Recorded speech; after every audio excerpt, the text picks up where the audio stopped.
The White House saying the administration will be following a legal process with the oil tanker seized off the coast of Venezuela on Wednesday.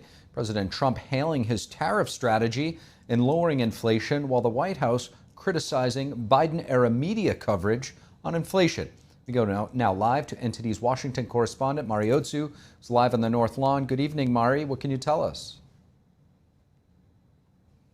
Steve, good evening. Yes, the White House is saying today that it plans to take that oil tanker that it seized on Wednesday off the coast of Venezuela to an American port where U.S. authorities intend to take full possession of its oil cargo. The press secretary adds that the U.S. currently has a full investigative team on the vessel, and they're conducting interviews with individuals on board to collect any relevant evidence. The White House is not ruling out future seizure of oil tankers, and President Trump says that the U.S. military operation on Venezuela will also start on land soon. Take a look. It's about a lot of things, but one of the things it's about is the fact that they've allowed millions of people to come into our country from their prisons, from gangs, from drug dealers, and from mental institutions, probably proportionately more than anybody else. They came in from many countries. We're getting them out. With respect to the oil and what happened yesterday, the Department of Justice requested and was approved for a warrant to seize a vessel because it's a sanctioned shadow vessel known for carrying black market sanctioned oil to the IRGC, which you know is a sanctioned entity. This is coming as the Trump administration today imposes new sanctions on 3 nephews of Venezuelan dictator Nicolas Maduro, a businessman close to his regime, and 6 companies shipping Venezuela's oil amid a massive military buildup in the region. And meanwhile, just a couple days after President Trump took his administration's messaging on affordability and his economic agenda to a rally in Mount Pocono, Pennsylvania, the White House is highlighting the lowest gas prices in 5 years and lowered inflation, while also criticizing Biden-era media coverage of inflation. Press Secretary Leavitt says that the previous administration brought inflation to a record high, but that it wasn't scrutinized like it is being now. Take a look.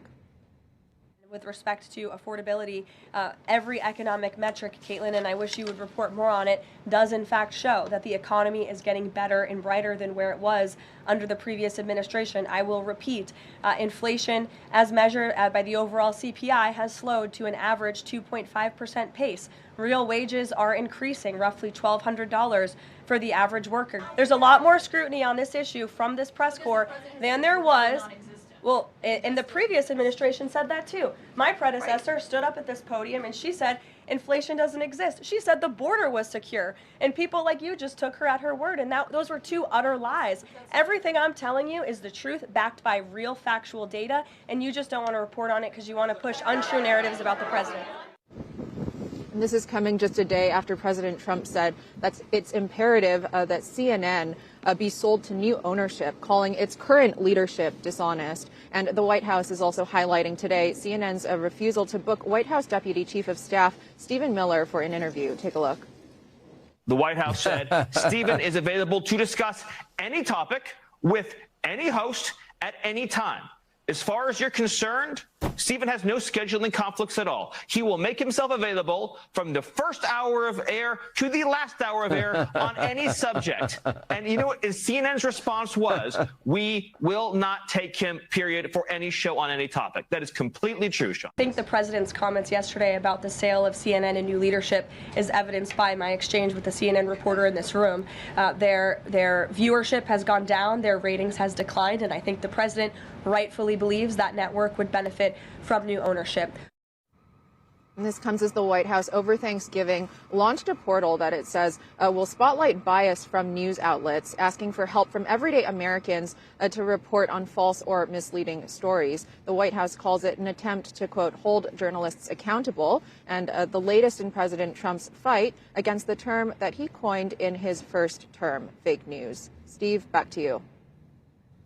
Certainly never a dull moment in the White House briefing room. NTD's Mari Otsu live at the White House. Thank you, Mari.